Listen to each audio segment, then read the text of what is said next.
How do, folks? This here's the old mountain man talking at you from the backside of this here lake in the hills of Arkansas. Well, whew, it's hot out here. And considering the fact that I'm sitting next to my regular little barbecue grill here, and it's loaded down with hot coals. Oh yeah, we got some oak wood cooking on some pork loin. Yeah, oh boy. Yeah, as y'all know, I once had a pork allergy, and the way I got over that pork allergy was to indulge in eating pork. I would not recommend that to everybody with food allergies. I just did it because at one time in my life I was told by a doctor that I need to quit eating pork because my cholesterol, bad cholesterol, I can't remember if it's LDL or HDL that's the bad cholesterol, but he told me one or the other of them was up too high. So I ended up giving up pork for about 6 months. When I ate it again, I got real sick, full of pain and everything. Here in the past year, I have went back to eating pork. I suffered the effects of the allergy for about a week, and then it all subsided. But at any rate, here we go. I'm gonna take this lid off of this pot and show you just how bad to the bone that cooking over an open fire can be. We're tilting that thing around there. You hear that? Don't know if you see that water boiling down in there. I imagine so. Yeah, I can see it there on camera. I've got to look around. I've got to get down here and kind of tilt and look around. Oh, I get that big old 3-pound lid back on that kettle. Yeah, and there it is. No, that's not a Dutch oven. That's just a big old cast iron kettle. But whew, dang, Arkansas humidity, you know. It's a bugger. I figured I'd jump on here and say hi to everybody, and show you that, just give you a little eyeballing about, people have asked me, is a wood fire really that good for cooking food? And I said, well, yeah. I mean, it's just as effective, if not more so, than getting out there or getting in the house and cooking in an electric oven. But and I had in a camp once, there was this smart ass little dude. He says, well, how do you turn the fire up? Well, I take off my hat and I start fanning the coals. I start fanning the fire, and those flames jump up. I said, that's how you turn the damn fire up, smart ass. You got any more questions? He sat there and he kind of sewed up and his face got red. Yeah, he kind of reminded me of some of these trolls here on YouTube. These old fuckers that like to come along and bug the shit out of you and post a bunch of garbage on your channel. Well, as everybody knows, I block them fools, delete their damn comments, and I post their YouTube name along with the reasons why. You can have a look at my evening visit with the Mountain Man, a little over 15-minute long video. Just pause the video, scroll down through there, take a look at them comments, and you'll see there's a couple of them down through there that's got their asses blocked. And there was a 22 long rifle ammunition video that's got over 1,000 views on there. I sure appreciate that, y'all. Thank you much. And I want to thank all my new subscribers for signing up. And you know, it don't cost anything to subscribe. I don't make anything off of people subscribing. My channel is not a pay channel, but you will see pay channels out there. You'll see channels out there that you have to pay to sign up for. But I don't make a penny. All the subscription means is you will get an update for whenever I make a new video. Like this one here. It'll show up in the subscribers feed.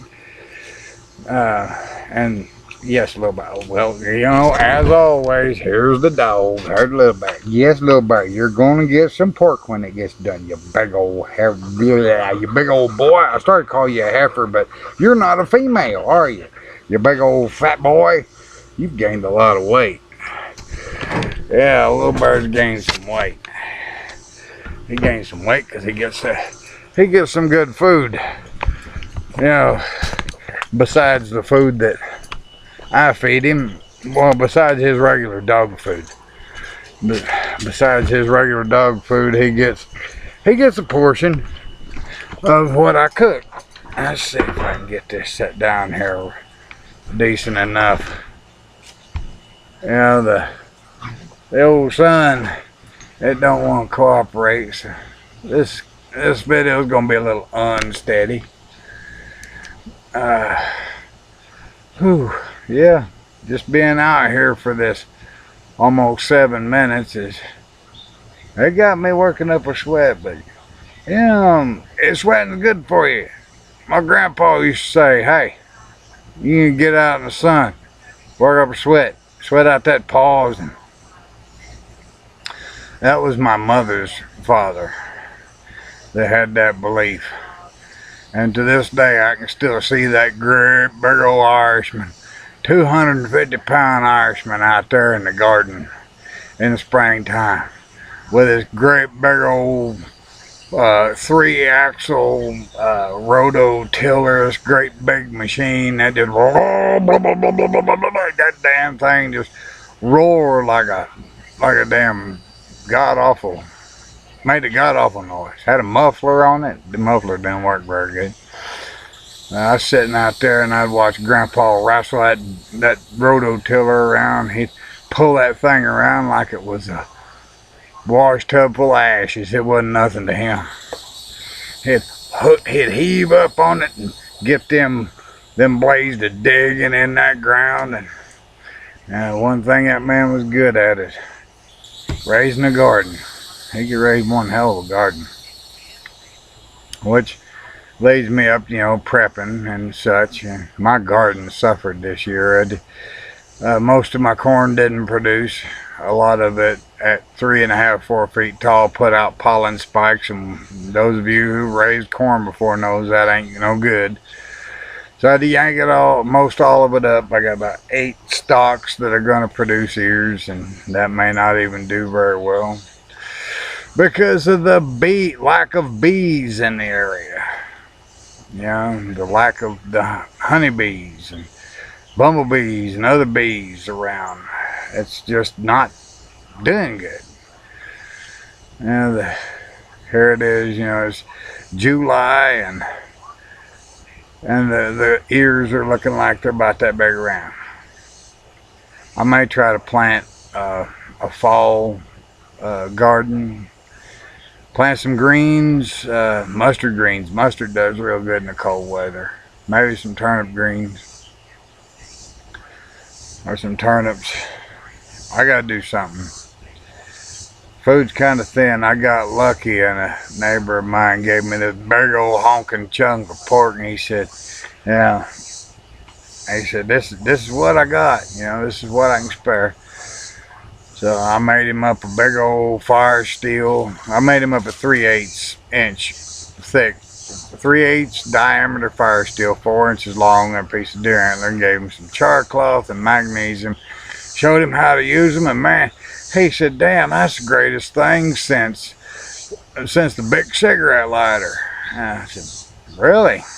I said, you didn't know about ferro rods? And I said, no. If you got a computer or a way to get online, check out my channel, MountainMan 1478 on YouTube. I said, you take the numbers and the letters and squish them all together and hit that enter button and find me. I don't know if he did or not, but yeah, he may not even have a computer. A lot of my people out here don't have a computer. But they do hear me out here in the backyard talking, and they don't hear anybody else talking, and you can imagine what they think. It sounds like I'm talking to a whole bunch of people, and technically I am. I'm talking to all 759 of my subscribers. I'm talking to any passersby that might be, wandering across YouTube that sees my channel and checks it out. But I do appreciate all y'all folks that subscribe. Recently I did gain some subscribers that I don't necessarily care about, but yeah, well, that just goes with the territory. And they need to watch that video, An Evening Visit with the Mountain Man, and maybe they'll get the hint and get the hell lost, I don't care for that kind of people. Oh, crap. But, what can I say? I can be an asshole. Can't we all? I'm always saying be good to yourselves and be good to each other. But how about this? We use a line, how about, from now on, mark this day as the day that all changed. Be nice until it's time not to be nice. How's that?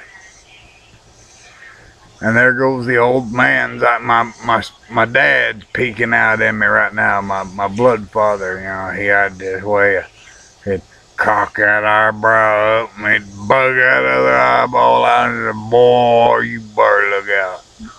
I'm fixing to tear your ass up like a sow's bed.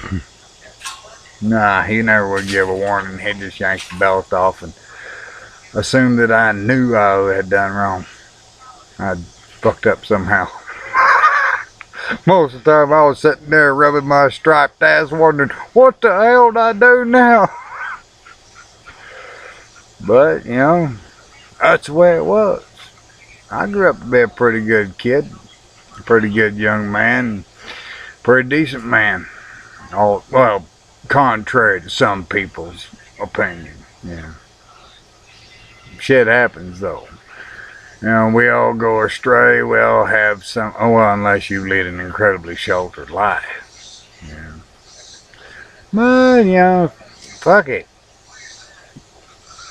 I had my outlaw years. I had the times whenever I went and did willy-nilly what the hell I wanted when I wanted. And I mean, whenever I say outlaw years, I'm not exaggerating. I'm not playing. Imagine what you want. I'll just leave it to that. But at any rate, that line from the movie Roadhouse, be nice until it's time not to be nice. Well, y'all get the gist of that. Of course, that's very well self-explanatory. Y'all take care of yourselves out there, and be careful. Stay prepared, be prepared, especially up here in the old Casaba. Adios for now from the backside of this here lake. This here's the old Mountain Man signing off. Adios.